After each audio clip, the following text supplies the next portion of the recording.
Mackenzie Johnston with Cattle News Central, bringing you your November 9th cattle industry headlines. Brought to you by AgRisk Advisors. PRF season is here and their advisors are educated and ready to help you mitigate weather risk.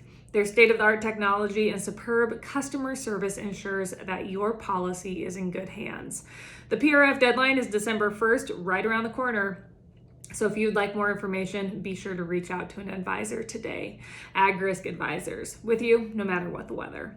Also sponsored by Circle 5 Cow School. They host remote weekly classes all throughout the Midwest so you can learn to preg check your own cows.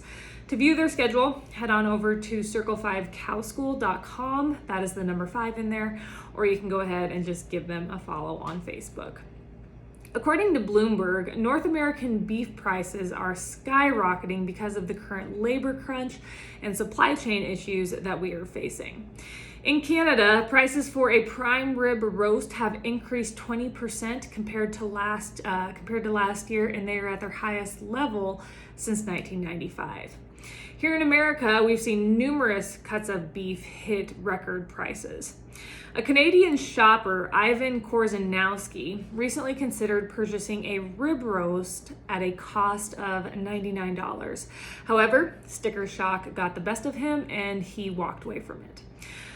According to Sylvain Charlebois, Director of Agri-Food Analytics Lab located in Nova Scotia, the sticker shock may be here to stay. There are going to be a lot of things that will continue to see increase in price. We're only in the second inning of a 9-inning game of inflation. Things are going to get much worse, according to Charlebois. Drovers has reported that U.S. prosecutors are seeking the extradition of 22-year-old Yaroslav Vasinski, a Ukrainian man arrested on suspicion of collecting $2.3 million in ransom after using Revel ransomware to attack right around 2,500 targets, one of which was JBS South America back in June when they experienced that cyber attack. Vasinski was arrested last month at the request of U.S. government as he tried to enter Poland from Ukraine, according to a report by NBC.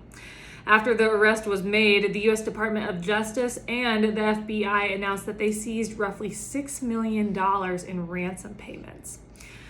Drovers has also reported that cow and bull slaughter for 2021 continues to outpace last year's totals, as we've talked about many times. And as a result, cow processing plants are operating at a higher capacity utilization levels compared to fed cattle plants. Through October, U.S. cow slaughter was 5.03 million head, up 5.2%. compared to 2020. During the spring and summer months, cow slaughter was 7.7% above 2020 and 3.9% higher than 2019. Some pretty significant numbers. The interesting thing about this whole situation is that cow processors have been able to step up to the plate and harvest more cows this year, whereas fed cattle plants have struggled continuously to keep up. According to Elton Kalo, economist with Steiner Group Consulting, steer and heifer slaughter since April has averaged 2% below 2019 levels. And they considered the 2019 numbers rather than 2020 because, as you and I both know, back in 2020, all those numbers were skewed because of the pandemic. Fed cattle slaughter has declined even as feedlot supplies have been more plentiful compared to 2019, especially the supply of long-fed cattle, said Kalo. So why haven't fed cattle plants been able to operate at a higher capacity? Well, Kalo believes it's because fed cattle plants are far more susceptible to the tight labor market that we're experiencing versus cow processing plants. Fed cattle plants are obviously much larger than cow processing plants and are more vulnerable to a tight labor supply.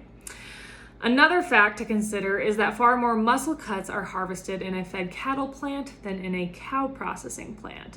With all of that being said, Kalo closed by stating that cow plants are definitely not immune to the labor shortage.